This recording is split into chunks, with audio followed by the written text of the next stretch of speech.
পুড়ে গেলে কি কি করবেন না? প্রথমেই যেটা বলার, পুড়ে যাওয়া জায়গাতে কোলগেট বা টুথপেস্ট একদম দেবেন না।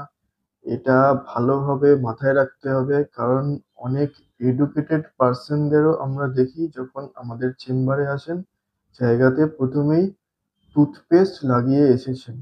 যেকোনো পুড়ে যাওয়া জায়গায় খুব সেনসিটিভ এবং ভালনারেবল হয়ে থাকে। এবার টুথপেস্টের মধ্যে এমন কিছু কেমিক্যালস থাকে যা ইরিটেন্ট হিসেবে কাজ করে এবং ইনফ্ল্যামেশনটাকে বাড়িয়ে দেয়। সেই জন্য পুড়ে যাওয়া জায়গাতে কখনোই টুথপেস্ট লাগাবেন না। ২ নম্বর, অনেকেই বুঝতে পারেন না জায়গাতে গরম দেবেন না ঠান্ডা দেবেন। তো গরম জল কখনোই দেবেন না, তাতে থার্মাল ইনজুরি আরো বাড়বে বই কমবে না। আবার ডাইরেক্ট বরফও দেবেন না। কি দেবেন তাহলে? নরমাল টেম্পারেচারের ওয়াটার, অর্থাৎ স্বাভাবিক তাপমাত্রার জল দিয়ে জায়গাটি ধুয়ে নিন। আর ৩ নম্বর হচ্ছে ব্লিস্টার, অর্থাৎ ফোস্কাগুলোকে ফাটিয়ে বা ঘেঁটে দেবেন না।